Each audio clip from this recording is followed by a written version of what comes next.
What's good, ladies and gents? Welcome to the MKO Pugilism boxing channel where we talk all things box. Remember to like, subscribe, hit the bell notification, put it on all so you can get notified of all our latest blogs on this channel.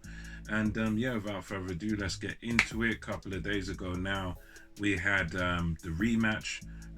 We had my man Josh Warrington and Mauricio Lara, and this was a rematch of the upset victory that Lara had exactly, I think it's 7 months ago now. And yeah, Josh Warrington, to his credit, wanted to jump straight back into this rematch. You know, he lived with the loss for a little while, and he didn't want to go any further with his career till he avenges this loss. So that was the kind of storyline coming into this. He'd been stopped, he'd been damaged by Lara, and he just really wanted to right what he considered to be a wrong. So 20,000 people in attendance in Leeds, in the stadium over there, thousands of people, all pro Josh Warrington. It was all set up, and yeah, great atmosphere there, all the zone team and everyone enjoying themselves. And yeah, we got into this fight. Josh Warrington started the fight off quite positively. You know, first round I would say was a good Josh Warrington round. He performed quite well. He used a very high guard, and you could tell that although he was showing confidence in what he was doing, you know, was getting stuck in a little bit with Lara, trying to do the in and out thing.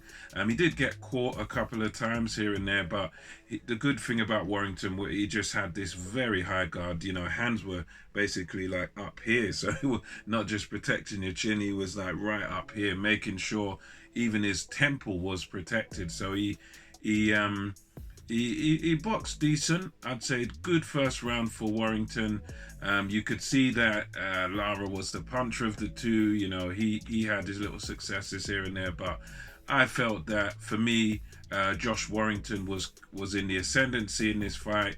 You know, that first round, good round going, I kind of had it to him. You know, there were a few things where he was kind of leading with his head in this fight, you know, even sort of around that first round. You know, Warrington himself noticed, and a lot of other YouTubers, people watching the fight, they noticed that Warrington was kind of leading with his head at certain points. So that was another factor here. You know, sometimes he was kind of leading with his head a bit. Lara was making a complaint, and Lara was sort of looking to the referee.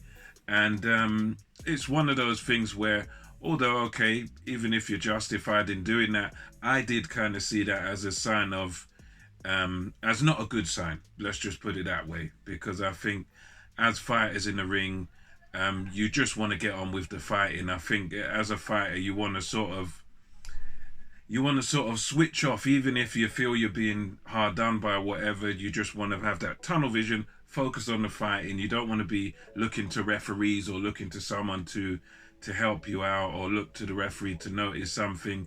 You know, as Carl Froch said, if someone hits him low and nobody, you know, referee don't do anything, he just go, I'll hit you low back, or I'll do whatever it is you do to me, I'll do it back. And I think that's more the attitude you got to have as a fighter. But Lara was kind of looking, and, you know, obviously it's a hard atmosphere for him. So we're going to the second round, more of the same. Josh with a high guard, and then you get the clash of heads. And unfortunately, you know, the fight hardly gets started, and you have this clash of heads, sort of initiated, I would say, by Warrington, whether intentional. I don't think it was intentional. He was fighting this high guard and sort of leaning in with his head. There are some people saying that it was intentional. It's one of them where I give Warrington a benefit of the doubt. You know, I think he wanted to win the fight fair and square. I don't think he's going in there looking to headbutt the guy to victory or whatever. But yeah, so now it all ended, you know, very, very anticlimactic. Ended in the second round, you know, technical draw now. So Warrington doesn't win. Warrington doesn't get his title back. He doesn't really get much from this. They were talking about a rematch, but yeah, so I guess now the discussion comes to, well, what's going to happen next? And that is a good question, because the thing with this guy now, with Lara, is that Lara, that cut was a horrible cut. It was an awful cut that he had on his, I think one of his eyelids. I think it was the left eyelid, if I remember correctly. I could be wrong on that, but above one of his eyes at least, there was a terrible cut. So that is going to take time to heal. So in terms of a rematch, I think Warrington's fresh enough to have a, even if he does want the rematch, to have a fight in between. So that's going to be definitely what the talk is about now. What can he do next? Because he's done a whole training camp, and he's only done, like, I don't know, what was it, a round and a half or something. So he's done all that training, and it's, you know,